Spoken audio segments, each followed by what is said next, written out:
desde muito novinha, né? Eu tinha dúvida em fazer direito e psicologia. Acabei optando pelo direito, porque eu achava que era onde eu teria mais oportunidades, né, de fazer uma vida aí, vamos dizer, bem-sucedida.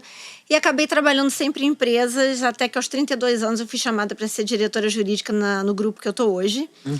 E, assim, já foi um grande, vamos dizer, êxito para mim, que eu nem esperava chegar no posto de diretora. Tão jovem, sincera, né? há 32 anos eu não esperava. Então, para mim, foi maravilhoso. Mas quando eu fiz ali, por volta dos meus 43 anos... eu estava casada nessa época, morava perto do meu trabalho, saía cedo para trabalhar, voltava no final do dia, ficava em casa, dormia, no dia seguinte ia trabalhar e comecei a perceber que essa rotina repetitiva, né? Casa, trabalho, casa, trabalho, casa, trabalho, estava muito pouco para mim, né? E eu acho que a gente, principalmente as mulheres, né, que já tiveram tanta dificuldade no passado, né, de alcançar uma posição de destaque na sociedade, acho que quando a gente consegue um trabalho, a tendência da gente é acabar ficando achando que está tudo bem, vamos ficar aqui e é isso.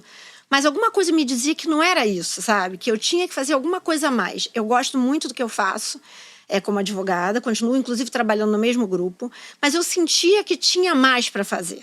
E eu pensei, eu não quero ser essa pessoa de só casa, trabalho, casa. Eu quero fazer uma coisa diferente. E foi aí que eu me lembrei do meu sonho de fazer psicologia, né, lá da adolescência, e falei, tá aí, vou fazer mais uma faculdade. E aí foi uma luta, né? Porque foram 5 anos. Não, eu tinha 43 para 44, exatamente. E aí eu resolvi, então, entrar numa faculdade de psicologia à noite. E foram 5 anos que o meu marido teve que ter, na época, essa compreensão de que eu saía do trabalho e ainda ia para outro lugar. E eu posso dizer pra vocês que foi uma... Arrasou, separou, óbvio. Separei, mas não por causa disso. Nada como frequentar o meu acadêmico. Não foi por causa disso, mas começou aí. Pode ser.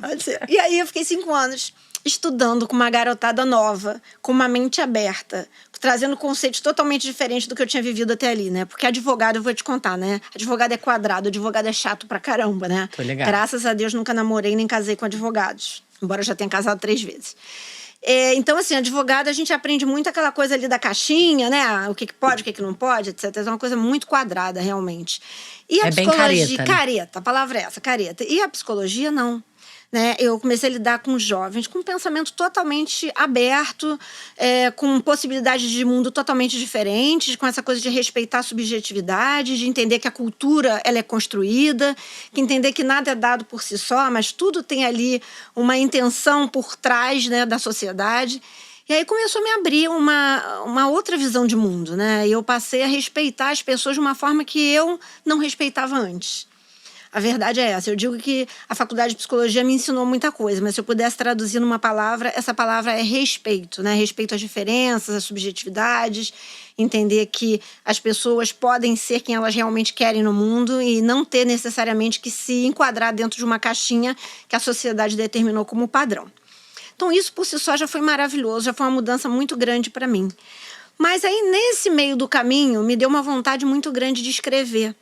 E por que me deu essa vontade de escrever? Porque desde muito nova eu sempre gostei muito de ouvir e de contar histórias. Né? Quando alguém me conta uma história e essa história é marcante, eu gravo e geralmente eu gosto de contar para as pessoas sem dizer, obviamente, o nome de quem exatamente. Né? Eu não vou revelar, e sempre conto de uma forma diferente para as pessoas não poderem saber de quem eu estou falando. Mas eu tenho sempre uma história marcante para contar, que eu me lembro de alguma situação. Então, toda vez que eu ia para um jantar de amigos, para um almoço, alguém sempre falava, chegou a Ana e as suas histórias. Contadora de histórias. E eu adorava fazer isso, mas eu estava sempre contando uma história real de alguém que tinha me marcado, uma situação assim. E aí um dia eu pensei, poxa, eu poderia escrever a minha própria história, né? Sair dessa coisa de contar só a história que alguém viveu para criar, através da ficção, uma história que me toque e que, por consequência, possa tocar outras pessoas.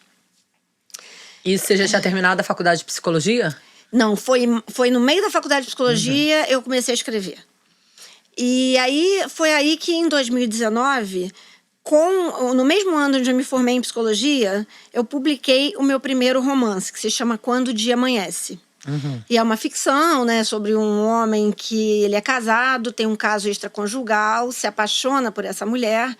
E é difícil para ele essa situação entre ter que separar da esposa e ficar com a amante, porque essa amante ela faz essa exigência depois de um ano de relacionamento.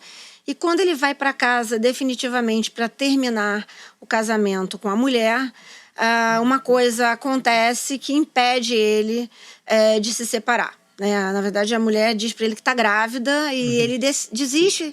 Mais para frente, finalmente, ele resolve, então, se separar depois que a criança já está um pouquinho maior. Mas quando ele vai para casa para realmente dar essa notícia para a mulher, ele sofre um acidente, entra em coma e fica 20 anos desacordado. E a vida das pessoas se move naquele mundo, naquele período dos 20 anos. A mulher dele… Casa com a amante. Não, a mulher dele… Como tem muito dinheiro, ela mantém ele no home care em casa e meio que vive esses 20 anos em função dele, com aquela esperança de que um dia ele possa voltar. E a amante pela qual ele iria se separar para ficar com ela, se casa com o melhor amigo dele. E ela está grávida dele, o que ela só descobre depois que ele entra em coma. Esse amigo assume essa gravidez, enfim. E 20 Dá anos… pra virar uma série. E eu tenho essa vontade. 20 anos depois, quando ele acorda, ele tem aquela mulher ali, né, devota a ele, que esperou por ele 20 anos. Coitada dessa mulher. E que diz pra ele, olha, todo mundo disse pra eu desistir de você, te colocar numa clínica, mas eu quis deixar você aqui pertinho, porque eu tinha certeza que um dia você ia voltar. E ele olha pra aquela mulher, ele não reconhece aquela mulher, porque 20 anos se passaram, né, ela já tá bem diferente, ele volta ainda um pouco sem entender o que tá acontecendo, e quando ele se dá conta, ele tá diante de um dilema, né, de ficar com aquela mulher que ele já não sente mais nada, mas que ficou 20 anos esperando por ele, ou então tentar viver aquele romance que ele deixou pra trás há 20 anos. Ele já tá grávida, casada com outro, com um filho e quer fazer o quê? E o outro, ele não tem nada que escolher nessa vida, gente. Isso que o cara é cuidado durante 20 anos, a mulher ficar trocando fralda do babaca em coma. Gente, ele acha que pode escolher ainda. Gente, não, você não tem resumindo, escolha, Ana Rebelo é uma romântica. Não, nem tanto. Se você olhar o final do livro, você vai ver que… Eu quero um final trágico. Eu quero um e final quero trágico. fazer essa série como atriz. Tenta direito, garota.